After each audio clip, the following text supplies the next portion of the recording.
Hello friends, once again welcome back to my YouTube channel Best Knowledge. First of all, please don't forget to like and comment my videos. आज हम पढ़ेंगे BSc third semester में maths का first book algebra. Maths की first book हम start कर रहे हैं आज। ये इसका लेक्चर नंबर 1 है और आपकी जो मैथ्स की फर्स्ट बुक है बीएससी थर्ड सेमेस्टर में, उस बुक का नेम है अलजेब्रा। मेरे पास बहुत सारे कमेंट आ रहे हैं कि बीएससी थर्ड सेमेस्टर में मैथ्स पे आप वीडियोस बनाइए, क्योंकि अभी तक मैंने फिज़िक्स और केमिस्ट्री पर ही वीडियोस बनाई हैं बीएससी थर्ड सेमेस्टर के लिए।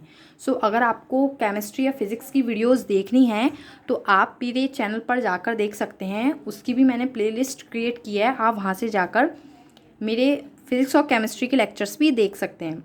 और आज से मैं मैथ्स की लेक्चर्स भी अपलोड करना शुरू करूँगी, तो आप मेरे मैथ्स के लेक्चर्स भी देख सकते हैं। मेरे पास बहुत ज़्यादा कमेंट आ रहे थे कि आप मैथ्स के भी लेक्चर बनाएं, मैंने ये वीडियोस उन्हीं लोगों के लिए शुरू किए बनाना मैथ्स की। सबसे पहले मैथ्स की जो फर्स्ट बुक है आपकी अलजेब्रा, वो बुक पूरी थियोटिकल है। सेकेंड बुक जो है वो मैथमेटिकल है, बट ये वाली बुक में आपको थ्योरी ज़्यादा मिलेगी। ग्रेजुएशन में हमेशा ऐसे ही करते हैं, एक बुक आपकी मैथमेटिकल रखते हैं और एक बुक थ्योरी वाली रखती हैं। मैं पढ़ाने जाऊंगी, जब आपको एक्सप्लेन करूंगी तो ये मत सोचिएगा ये मैथ्स कैसी है। इसमें आपको थ्योरी ही मिलेगी। स्टार्ट करते हैं। उससे पहले एक बात और, मेरे पास कमेंट आए थे कि हमारा जो थर्ड सेमेस्टर है वो OMR पैटर्न पे हो रहा है, आप थोड़ा सा OMR पैटर्न के अकॉर्डिंग भी आप पढ़ाइएगा। मेरे पास कमेंट आए थे, तो मैं आपको बता दूं, मैथ्स ऐसा सब्जेक्ट है जिसमें आपको कॉन्सेप्ट का पता होना ज़रूरी है। कॉन्सेप्चुअल सब्जेक्ट होता है मैथ्स, तो आपको इसमें कॉन्सेप्ट का पता होना बहुत ज़रूरी होता है। सबसे पहले आप डायरेक्ट MCQ टाइप्स तो क्वेश्चंस को नहीं पढ़ सकते, पहले आपको कॉन्सेप्ट पता होना चाहिए, सम्स का बेस पता होना चाहिए, फॉर्मूलेस पता होने चाहिए। उसी के लिए आपको सबसे पहले मैं कॉन्सेप्ट से पढ़ाऊँगी, उसके बाद उससे रिलेटेड मैं आपको MCQ पैटर्न पर क्वेश्चंस भी बता दूँगी। स्टार्ट करते हैं। हमारा 4th चैप्टर ग्रुप्स मैथ्स का, ये काफ़ी इंपॉर्टेंट टॉपिक है और बहुत बड़ा टॉपिक है। मैं कोशिश करूँगी कि ये चैप्टर 2-3 वीडियोस में ख़त्म कर दूँ। और मेरे पास क्योंकि ये भी कमेंट आ रहे थे कि आप जल्दी बता दीजिए, मैं स्टार्ट करती हूँ ग्रुप चैप्टर नंबर 4। सबसे पहले आपको पता होना चाहिए ग्रुप क्या होता है, व्हाट इज़ ग्रुप। यहाँ पर मैंने ये डेफिनेशन लिखी है, मैंने पहले ही नोट डाउन कर लिया है सब, क्योंकि अगर मैं फिर नोट करूँगी फिर एक्सप्लेन करूँगी तो वीडियो बहुत लेंथी हो जाएगी और बहुत टाइम भी लगेगा। ठीक है, सबसे पहले डेफिनेशन पढ़ते हैं हम ग्रुप की। A non empty set G together with an operation O is called group if it is satisfy following properties. एक नॉन एम्प्टी सेट यानी कि जो नॉन एम्प्टी हो, ऐसा सेट ग्रुप कहलाएगा जब उसमें कोई ऑपरेशन लगा हो O is called group if it is satisfy following properties. ये प्रॉपर्टीज़ लिखी है मैंने 4, अगर ये 4 प्रॉपर्टीज़ वो सेटिस्फाई करेगा तो वो ग्रुप कहलाएगा।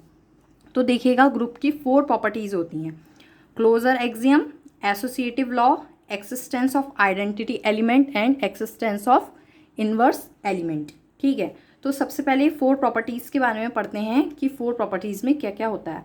ग्रुप को प्रूफ करने के लिए या कोई भी नॉन एम्प्टी सेट जो आपका ग्रुप है वो कब ग्रुप कहलाएगा, जब ये 4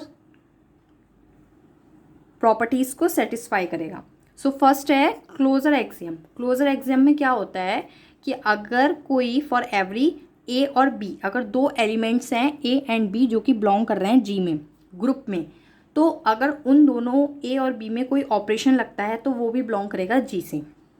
first law of closure axiom यही कहता है कि अगर कोई 2 एलिमेंट हैं जो बिलोंग कर रहे हैं G में, तो उन दोनों एलिमेंट में अगर कोई ऑपरेशन लगता है तो वो भी बिलोंग करता है G से। यहाँ पर ऑपरेशन से मतलब यह है कि अगर मैं इन दोनों एलिमेंट्स को प्लस करूँ, माइनस करूँ या फिर इसमें मल्टीप्लाई करूँ, आपका वो बिलोंग करेगा G से। ठीक है, प्लस और मल्टीप्लाई यूज़ होता है, माइनस यूज़ नहीं होता है। सॉरी, प्लस करूँ या फिर मैं मल्टीप्लाई करूँ तो वो जो एलिमेंट मिले वो भी आपका बिलोंग करेगा G से, तो वो कहलाता है क्लोजर एक्सियम। क्लियर है। सेकंड है एसोसिएटिव लॉ। ABC बिलोंग करता है G से। अब की बार एसोसिएटिव लॉ में मीन्स है यहाँ पर 3 एलिमेंट्स होंगे। अगर ये 3 एलिमेंट बिलोंग करते हैं G से, G मीन्स ग्रुप, कोई सेट है जिसको हमने ग्रुप कहा, उसमें कोई 3 एलिमेंट हैं, तो उन तीनों में अगर हम ऑपरेशन लगाते हैं आगे पीछे करके और वो इक्वल आते हैं तो वो ग्रुप कहलाता है। जैसे कि मैंने ऑपरेशन बी में और सी में लगाया, फिर उसके बाद ए में लगाया, और फिर मैंने ऑपरेशन ए बी में लगाया, फिर उसके बाद सी में लगाया, और वो दोनों इक्वल आते हैं तो वो ग्रुप की प्रॉपर्टी को सेटिस्फाई करता है, एसोसिएटिव लॉ को सेटिस्फाई करता है। इससे रिलेटेड एक क्वेश्चन कराऊंगी तो क्लियर हो जाएगा। थर्ड है existence of identity element. Existence of identity elements में क्या होता है, कोई भी एलिमेंट एक एलिमेंट है जो बिलोंग कर रहा है जी से, ठीक है, और एक आइडेंटिटी एलिमेंट है जिसको हमने रिप्रेजेंट करा है ई से, ठीक है, वो भी बिलोंग कर रहा है जी से। तो अगर हम उस ग्रुप के एलिमेंट में और आइडेंटिटी एलिमेंट में ऑपरेशन लगाते हैं तो वो उसी के रिपीट हो जाएगा, वही वाला एलिमेंट दोबारा आ जाएगा, ठीक है। या फिर हम पहले एलिमेंट लगाते हैं फिर ऑपरेशन लगाते हैं तो भी हमें वही मिलेगा। ये चीज़ समझी, ठीक है, कि अगर कोई एलिमेंट है जो बिलोंग कर रहा है ग्रुप से और कोई आइडेंटिटी एलिमेंट है जो बिलोंग कर रहा है ग्रुप से, तो अगर हम उन दोनों में ऑपरेशन लगाते हैं आगे पीछे करके तो वो वही बन जाता है एलिमेंट। जब क्वेश्चन करेंगे ना इससे रिलेटेड तो बिल्कुल क्लियर हो जाएगा, अगर डाउट भी है। अभी सिर्फ कॉन्सेप्ट को समझिए। फोर्थ लॉ क्या कहता है, एक्सिस्टेंस ऑफ इनवर्स एलिमेंट, मतलब अगर कोई एलिमेंट है जो बिलोंग कर रहा है जी से, ग्रुप से, तो उसका इन्वर्स भी बिलोंग करेगा जी में, ठीक है। अगर कोई एलिमेंट है वो बिलोंग कर रहा है जी में, ग्रुप में, तो उसका इन्वर्स भी बिलोंग करेगा ग्रुप में। तो जब उस एलिमेंट और उसके इन्वर्स में हम ऑपरेशन लगाते हैं तो वो इक्वल आता है आइडेंटिटी एलिमेंट के। अभी मैंने बताया था ना ई क्या है, ऊपर बताया था आइडेंटिटी एलिमेंट्स, तो वो किसके इक्वल होगा, आइडेंटिटी एलिमेंट्स के। या अगर हम इन्वर्स और उसके एलिमेंट में ऑपरेशन लगाते हैं तो भी हमें क्या मिलेगी, identity matrix, identity element, sorry. So ये 4 प्रॉपर्टीज सेटिस्फाई करेगा अगर कोई भी ग्रुप, कोई भी सेट, तो वो ग्रुप कहलाएगा। ये बहुत इंपॉर्टेंट टॉपिक है, व्हाट इज़ ग्रुप का आता है, बट एमसीक्यूज पैटर्न है तो नहीं आएगा ये क्वेश्चन, लेकिन कॉन्सेप्ट को समझना ज़रूरी है। सो हमने यहाँ लिखा है हैंस जी, यहाँ पर ऑपरेशन, ओ का मीन्स यहाँ पर operation is called a group, ठीक है। अब इसमें से एमसीक्यू कैसे बनेगा मैं साथ ही साथ वो भी बता देती हूँ आपको, जिससे कि आपको क्लियर हो जाए ओएमआर पैटर्न वाले बच्चों के लिए कि उनको किस टाइप के क्वेश्चन मिलेंगे, उनको क्या क्वेश्चन मिलेंगे मैं दिखा भी दूंगी। मेरे पास है एमसीक्यूज पैटर्न वाले तो मैं वो भी आपको दिखा दूंगी। आपको पूछ लेंगे what is identity element, what is identity element, और आपको 4 ऑप्शन दे देंगे, ठीक है। 4 ऑप्शन दे देंगे, उसमें कुछ भी लिख सकते हैं, 0, 1, -1 और -2। सो मैं आपको बता दूं आइडेंटिटी एलिमेंट्स और मल्टीप्लिकेटिव आइडेंटिटी, इसके अंदर 2 चीज़ें आती हैं। आइडेंटिटी एलिमेंट्स के अंदर 2 चीज़ें आती हैं, एडिटिव आइडेंटिटी और मल्टीप्लिकेटिव आइडेंटिटी। ये मोस्ट इम्पॉर्टेंट है और मेरे हिसाब से मे बी इससे एमसीक्यूज बन सकता है कि आपसे पूछ लेंगे व्हाट इज़ एडिटिव आइडेंटिटी या फिर मल्टीप्लिकेटिव आइडेंटिटी। तो ये आप नोट डाउन कर लें, मोस्ट इंपॉर्टेंट है ओएमआर पैटर्न वाले बच्चों के लिए, कि अगर एडिटिव आइडेंटिटी पूछते हैं तो होती है 0 और मल्टीप्लिकेटिव आइडेंटिटी पूछते हैं तो होती है 1। मैं हाईलाइट करके बता रही हूँ, जिन लोगों ने मेरे से पूछा था उनके डाउट्स क्लियर कर रही हूँ। एमसीक्यूज बनेगा इसमें से, एडिटिव आइडेंटिटी होती है 0, मल्टीप्लिकेटिव आइडेंटिटी होती है 1। क्लियर है। अब इसमें एक चीज़ और आती है, वो आती है abelian group. What is abelian group, तो ये डेफिनेशन लिखी है, इसको पढ़ते हैं और समझते हैं, बिल्कुल क्लियर हो जाएगा। A group is called abelian group, यानी कि एक ग्रुप ही अबेलियन ग्रुप कहलाएगा, बट उसमें एक चीज़ ऐड और हो जाएगी, ये 4 प्रॉपर्टीज़ तो सेटिस्फाई करे तो वो अबेलियन ग्रुप है। ये लिखा ना अ ग्रुप, और ग्रुप कैसे बनेगा, ये 4 प्रॉपर्टीज़ को सेटिस्फाई करके। तो a group is called abelian group या कॉम्यूटेटिव ग्रुप। इस अबेलियन ग्रुप को दूसरे नेम से बोलते हैं कॉम्यूटेटिव ग्रुप। कब बोलेगा, जब ये 4 सेटिस्फाई करेगा प्रॉपर्टी को एंड देन एक प्रॉपर्टी ये सेटिस्फाई करेगा, इसको बोलते हैं कॉम्यूटेटिव लॉ। जिस तरह से अबेलियन ग्रुप को कॉम्यूटेटिव ग्रुप बोल सकते हैं, इस 5th वाली प्रॉपर्टी को बोलते हैं कॉम्यूटेटिव लॉ। इसमें क्या होता है, 2 एलिमेंट अगर हमने ग्रुप से लिए हैं तो उन दोनों एलिमेंट में कोई भी ऑपरेशन लगाएंगे और आगे पीछे करके लगाएंगे तो वो इक्वल आएगा, A operation B and B operation A. इतना था ग्रुप के बारे में, इसको अच्छे से पढ़ लें। इसमें से एमसीक्यूज़ बन सकते हैं किसी भी तरह से, बट मोस्ट इंपॉर्टेंट जो एमसीक्यू बन सकता है वो यही बनेगा कि एडिटिव आइडेंटिटी 0 होती है और मल्टीप्लिकेटिव आइडेंटिटी 1 होती है। बार बार इसलिए बता रही हूँ क्योंकि ये मोस्ट इंपॉर्टेंट बात है, छोटी सी बात है जो एमसीक्यू में पूछ ली जाती है। सो नेक्स्ट टॉपिक पढ़ते हैं हम। ये पूरा थ्योरेटिकल बुक है तो आपको इसमें थ्योरी में ही मिलेगा। नेक्स्ट टॉपिक है uniqueness of identity. Uniqueness of identity क्या होती है? The identity element in a group is unique. जिसकी आइडेंटिटी एलिमेंट क्या होती है, किसी ग्रुप में यूनिक होती है, वो यूनिकनेस ऑफ आइडेंटिटी कहलाती है। किसी ग्रुप में कोई भी आइडेंटिटी एलिमेंट जो यूनिक है वो यूनिकनेस ऑफ एलिमेंट आइडेंटिटी कहलाती है। सो यहाँ पर ये इसका प्रूफ भी दे रखा है, मैं एक्सप्लेन कर देती हूँ। If possible suppose that E and E dash are two identity element of in a group G।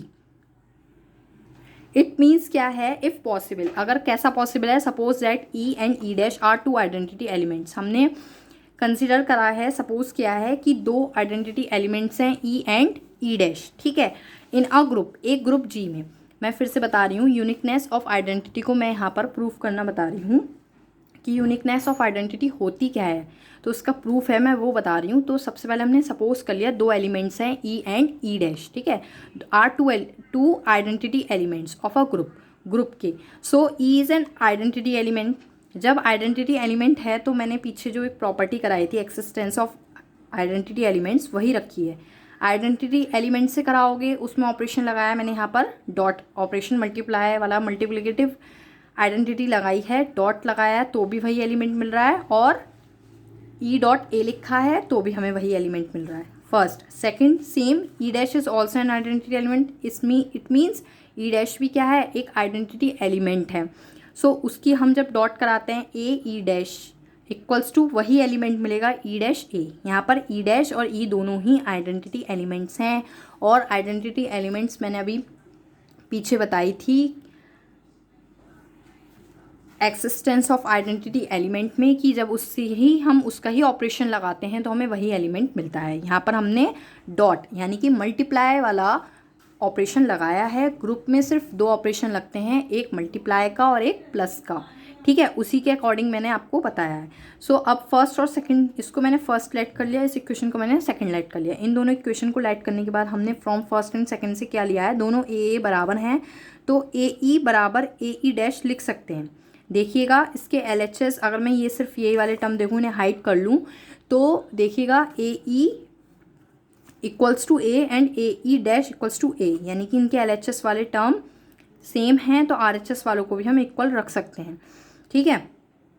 तो AE इक्वल्स टू के AE डैश रख लिया मैंने, A से A कैंसिल तो E इक्वल्स टू के E डैश, ठीक है, ये कैंसिल हो गया है। जिससे कैंसिल होता है उस लॉ को बोलते हैं बाय लेफ्ट कैंसिलेशन लॉ, ठीक है। Hence identity element is unique. तो देखिएगा यूनिक एलिमेंट लेने के बाद भी हमारी इक्वल आ गई, तो यहाँ पर ये प्रूफ हो गया है यूनिकनेस ऑफ आइडेंटिटी का। Hence identity element is unique. ये बताना इंपॉर्टेंट था, लेकिन आपको MCQ पैटर्न में कैसा क्वेश्चन मिलेगा इससे रिलेटेड मैं वो भी बता देती हूँ। वो बोल देंगे uniqueness of identity, what is uniqueness of identity, और वहाँ पर आपको 4 ऑप्शन दे देंगे। E is equal to E dash, मतलब बोलेंगे what is uniqueness of identity, E is equal to, और आपको 4 ऑप्शन दे देंगे E dash, minus E dash, A and A dash. तो आपको टिक करना होगा E डैश, ठीक है। नेक्स्ट टॉपिक पर आते हैं यूनिकनेस ऑफ इनवर्स। जिस तरह से हमने यूनिकनेस ऑफ आइडेंटिटी पढ़ी, हम वैसे ही पढ़ेंगे यूनिकनेस ऑफ इनवर्स। तो देखिए क्या डेफिनेशन है इसकी, the inverse of each element of a group is unique. जिस तरह से ऊपर की डेफिनेशन थी वैसे ही सेम इसी की है। The inverse of each element मतलब कि group of a group is unique, मतलब कि किसी भी ग्रुप का ईच एलिमेंट का इन्वर्स क्या होता है? यूनिक होता है। किसी भी ग्रुप में आप कोई से भी एलिमेंट को उठाएं तो देखेंगे, क्या देखेंगे कि उसका इन्वर्स आपको यूनिक मिलेगा। नॉर्मल सी बात है। इसकी डेफिनेशन एंड प्रूफ की तरफ बढ़ते हैं। प्रूफ क्या कहता है? प्रूफ कहता है if possible let B and C be two inverse element of same element A of A group G so that, इस मीन्स है कि हमने क्या लेट किया है, B and C two inverse element, हमने B और C को दो इन्वर्स एलिमेंट कंसिडर कराएं of same element A of a group. एक ग्रुप के एक ही एलिमेंट कि हमने दो इन्वर्स कंसिडर करें हैं, C and B and C. So देखिएगा कैसे होगा, let B be a inverse of element. तो B be a inverse element है, तो इन्वर्स एलिमेंट की क्या प्रॉपर्टी लिखवाई थी मैंने, existence of inverse element A dot B equals to E. मतलब कि अगर हम किसी एलिमेंट के उसके इन्वर्स से डॉट कराते हैं तो हमें आइडेंटिटी एलिमेंट मिलता है। ठीक है, कि अगर देखिए यहाँ पर एक एलिमेंट है ए, इसका इन्वर्स हमने लाइट किया बी, उसकी उससे ही डॉट कराई तो हमें मिला आइडेंटिटी एलिमेंट। आइडेंटिटी एलिमेंट होता है ई। ठीक है, तो इसी तरह हमने एक और इन्वर्स कंसिडर करा था सी।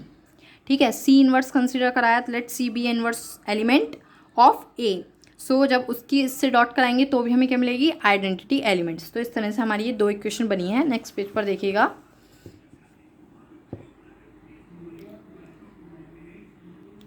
From first and second equation, first और सेकंड से वही यूज़ करेंगे हम, by left cancellation law, A B बराबर ए सी।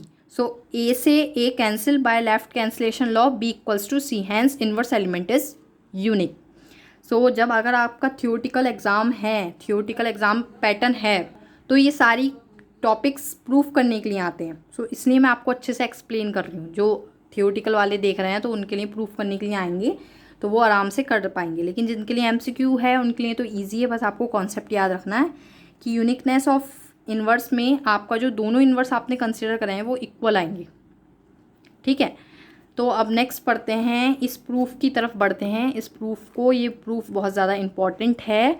इसमें लिखा है टू प्रूफ ए बी का whole inverse equals to B inverse A inverse for every condition A and B belong कर रहा है जी से। यानी कि हमें प्रूफ करना है कि अगर दो एलिमेंट्स हैं ए और बी जो कि बिलोंग कर रहे हैं जी से, ठीक है, कोई दो एलिमेंट हैं ए और बी जो ग्रुप से बिलोंग कर रहे हैं, तो उन दोनों की अगर डॉट करके इन्वर्स निकालें और अलग अलग इन्वर्स निकाल के डॉट करें तो वो इक्वल आएगा।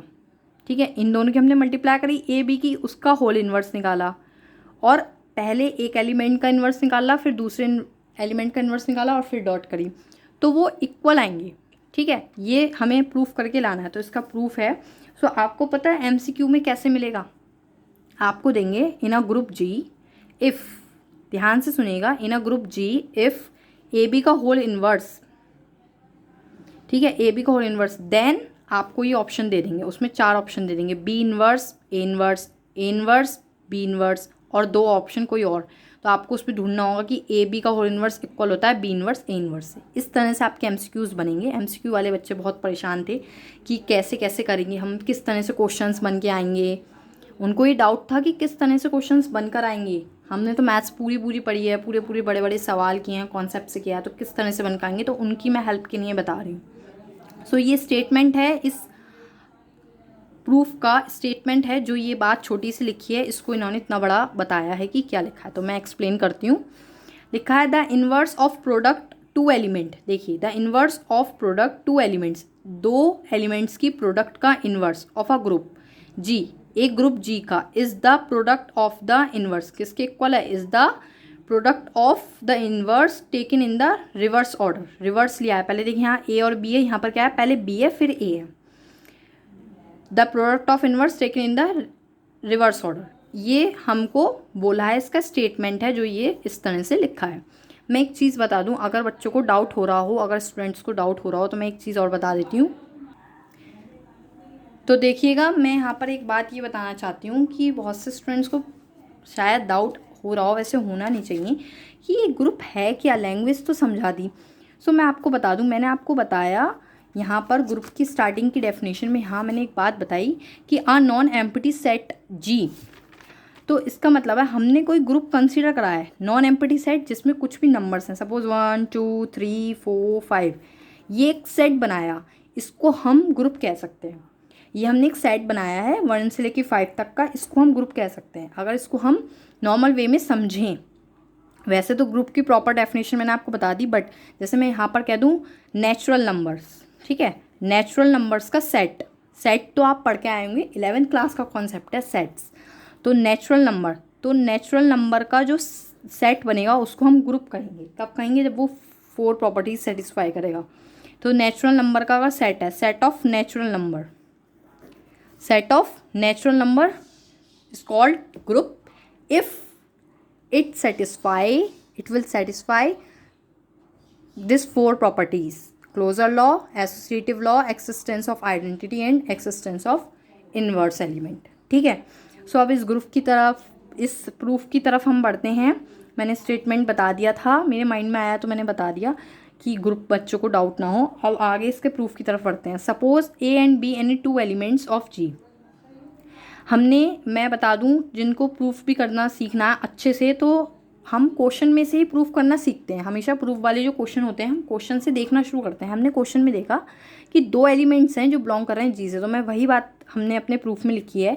Suppose A and B any 2 elements of group G if A inverse and B inverse are the inverse of A and B. Inverse की बात हो रही है तो हमने कह दिया A inverse and B inverse are the inverse of a group of A and B. A और बी एलिमेंट्स के इनवर्स कौन है? ए का इनवर्स ए का इनवर्स ए इनवर्स, बी का inverse B inverse respectively. Then A dot A inverse equals to के E. मैंने यहाँ देखा इनवर्स का यूज़ हो रहा है तो मैंने यहाँ पर इनवर्स लॉ लगाया है। Existence of inverse law, A dot A inverse equals to E.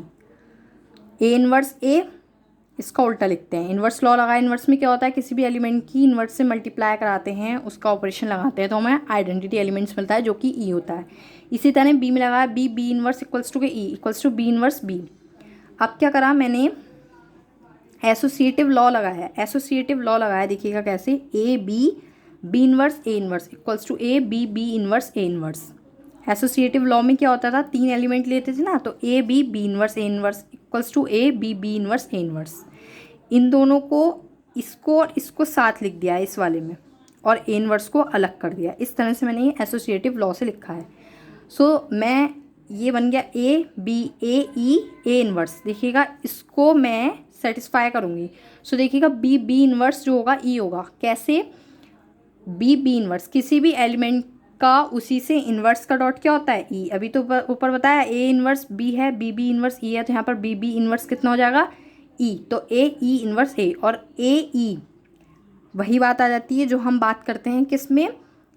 Identity law में, कि किसी भी एलिमेंट का उससे इन्वर्स कितना होता है? वही एलिमेंट मिल जाता है वापस। तो वही लिखा है मैंने, ए ई क्या मिल गया हमें? ए ई, उसकी आइडेंटिटी एलिमेंट से मल्टीप्लाई करने पे वही एलिमेंट वापस मिल जाता है ए इक्वल्स टू के, फिर उसका उससे इन्वर्स ई। ये चीज़ें थोड़ी सी कॉन्सेप्चुअल होती हैं, लॉजिकल होती हैं, इसे ध्यान से समझना पड़ता है, नहीं तो समझ में नहीं आता कि सामने वाला क्या बोल रहा है। इसी तरह हम दूसरे स्टेप में करेंगे, इसको आगे लेके चलेंगे। B inverse A B. A B एक बार हमने आगे लगाया, अब एक बार हमने कहाँ लगाया? पीछे लगाया। लगा देते हैं बी इनवर्स ए इनवर्स, इसको साथ ले लिया, dot B by associative law.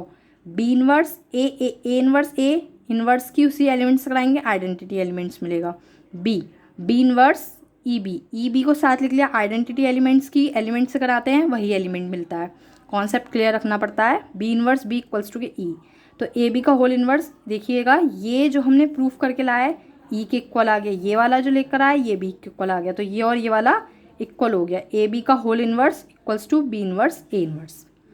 ये चीज़ क्लियर करने की है, ठीक है। एमसीक्यूज कैसे बनता है मैंने बता दिया। ये दे देंगे, ये पूछ लेंगे, या फिर ये दे देंगे, ये वाला पूछ लेंगे आपको 4 ऑप्शंस रखकर।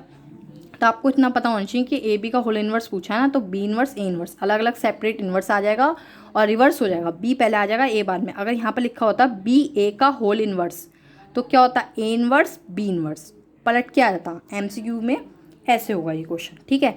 वीडियो काफ़ी लेंदी हो रही है, मैं बनाती नहीं हूँ, 15-20 मिनट से ज़्यादा की वीडियो नहीं होती मेरी, लेक्चर उतना ही उसमें मैं लेती हूँ, लेकिन ये चैप्टर ही बहुत लेंदी है तो मुझे कम से कम आधे घंटे की वीडियो तो बनानी ही नहीं पड़ेगी। चलिए देखिएगा, नेक्स्ट टॉपिक देखते हैं। नेक्स्ट टॉपिक है cancellation laws hold good in a group if A B C are any elements of G then. देखिए कैंसलेशन लॉ मैंने भी डिस्कस किया था ऊपर, कैंसलेशन लॉ के बारे में, बाय लेफ्ट कैंसलेशन लॉ, यहाँ पर भी बोला था, यहाँ पर भी बोला था। तो 2 तरह के कैंसलेशन लॉ होते हैं, एक होता है लेफ्ट कैंसलेशन लॉ और एक होता है राइट कैंसलेशन लॉ। तो सिंपल सा कॉन्सेप्ट है, जिसमें लेफ्ट साइड से कैंसिल होता है उसे लेफ्ट कैंसलेशन लॉ कहते हैं, जिसमें राइट साइड से कैंसिल होता है उसे राइट कैंसलेशन लॉ कहते हैं। देखिएगा ना, ए बी इक्वल्स टू के ए सी है, मैंने यहाँ से ए कैंसिल कर दिया, लेफ्ट साइड से कैंसिल करा है, बी इक्वल्स टू के सी हो गया, तो इसको बोलते हैं लेफ्ट कैंसलेशन लॉ। और बी ए इक्वल्स टू के सी ए है, तो ए से कैंसिल किधर से हुआ? राइट साइड से, बी इक्वल्स टू सी, तो राइट साइड से कैंसिल हुआ, राइट कैंसलेशन लॉ। MCQ में ये आपको कैसे दे सकते हैं, आपको ये दे दिया ए बी इक्वल्स टू के A C then B equals to C, option दिया left cancellation law right cancellation law. तो आप देखेंगे कि किस साइड से कट हुआ है, किस साइड से कैंसिल करा है इन्होंने, लेफ्ट साइड से, तो लेफ्ट कैंसलेशन लॉ है। ठीक है, MCQ में आपको ऐसे मिलेगा। तो चीज़ों को क्लियर रखिएगा और कॉन्सेप्ट को क्लियर रखना बहुत ज़रूरी है मैथ्स में। मैं बार बार बोलूँगी, मैथ्स कॉन्सेप्चुअल सब्जेक्ट है, इसमें कॉन्सेप्ट को आप समझिए, बेसिक अपना क्लियर रखिए तो ही आपको फ़ायदा मिलेगा। सो देखिएगा आगे हम प्रूफ पढ़ते हैं लेफ्ट कैंसलेशन लॉ और राइट कैंसलेशन लॉ का फटाफट। तो देखिएगा ए अगर बिलोंग कर रहा है जी से, कोई एलिमेंट लिया हमने जो बिलोंग कर रहा है जी से, तो उसका इन्वर्स भी बिलोंग करेगा जी से, जो कि मैं पहले बता चुकी हूँ। फिर ये देखिएगा पीछे इन्वर्स प्रॉपर्टी लगाई है मैंने, इन्वर्स लॉ लगाया है कि किसी भी एलिमेंट की उसके इन्वर्स से कराएंगे हमें आइडेंटिटी एलिमेंट्स मिलेगी। ठीक है, ये हो गया। तो इस तरह हमने क्या लिया, ए बी इक्वल्स टू के A C multiplying both the side on the left by A inverse.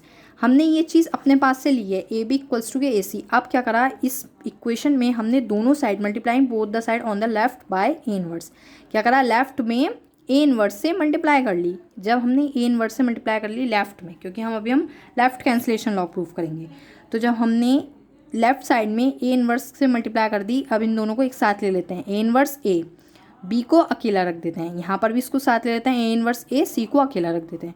तो किसी भी एलिमेंट की उससे इन्वर्स के मल्टीप्लाई कराओ, आइडेंटिटी एलिमेंट्स मिलती है, ई बी इक्वल्स टू ई सी। फिर ई से ई कैंसिल हो गया, ई यहाँ पर आइडेंटिटी एलिमेंट है, ई से ई कैंसिल हो गया, आपको मिला B by C, B equals to C. तो बी इक्वल्स टू सी मिला, हमने कैंसिल किधर साइड से करा, लेफ्ट साइड से, तो ये आपका कहलाएगा लेफ्ट कैंसलेशन लॉ। ठीक है, राइट कैंसलेशन लॉ में हमने फिर से ले लिया बी ए बराबर सी ए, दोनों साइड हमने मल्टीप्लाई करा दी ए इनवर्स से सिमिलरली। ठीक है, तो फिर हमने इसको साथ में ले लिया एंड देन इसको भी साथ में ले लिया, ये बन गया आपका ई, ये बन गया ई से E cancel, B equals to C, तो ये आपका प्रूफ हो गया राइट कैंसलेशन लॉ। ठीक है, तो ये प्रूफ अगर आ जाते हैं एग्जाम्स में जिनके थ्योरी होंगे, सब्जेक्टिव एग्जाम होंगे, तो उनको क्लियर होना चाहिए, इस तरह से ये प्रूफ होगा। सो इस वीडियो में मैंने काफ़ी सारी चीज़ें बता दी हैं, मैं एक बार रिवाइज़ करा देती हूँ आपको मैंने क्या क्या बता दिया है। देखिए, इतने सारे टॉपिक कवर नहीं होते हैं एक वीडियो में, बट मैं कवर करने की कोशिश कर रही हूँ। मैंने आपको ग्रुप बता दिया है, ग्रुप की पूरी डेफिनेशन, 4 प्रॉपर्टीज़ मैंने बता दी हैं, साथ में अबेलियन ग्रुप बता दिया है कि अबेलियन ग्रुप क्या होता है, proof of uniqueness of identity, proof of uniqueness of inverse करा दिया है, और प्रूफ ऑफ कैंसलेशन लॉ करा दिए हैं। और ये होती है एक थ्योरम, ये थ्योरम होती है ए बी का whole inverse equals to B inverse A inverse. तो ओवरऑल मैंने 5 टॉपिक इसमें कवर करा दिए हैं। सो आज की वीडियो के लिए इतना इनफ है। कल हम ग्रुप में ही क्वेश्चंस को, ग्रुप जो मैंने आपको बताया है उससे रिलेटेड क्वेश्चंस को करेंगे। आगे ये जो दिख रहा है आपको, इसके बारे में मैं एक्सप्लेन करूँगी। Thank you friends for watching my video. Please share, like and comment also. अगर फिर भी कोई डाउट हो तो मुझे कमेंट सेक्शन में ज़रूर बताएं, मैं आपके डाउट्स क्लियर कर दूँगी। नेक्स्ट वीडियो में जब मैं आऊँगी तो मैं पहले वो कमेंट पढ़ के आपके डाउट्स क्लियर कर दूँगी। Thank you friends.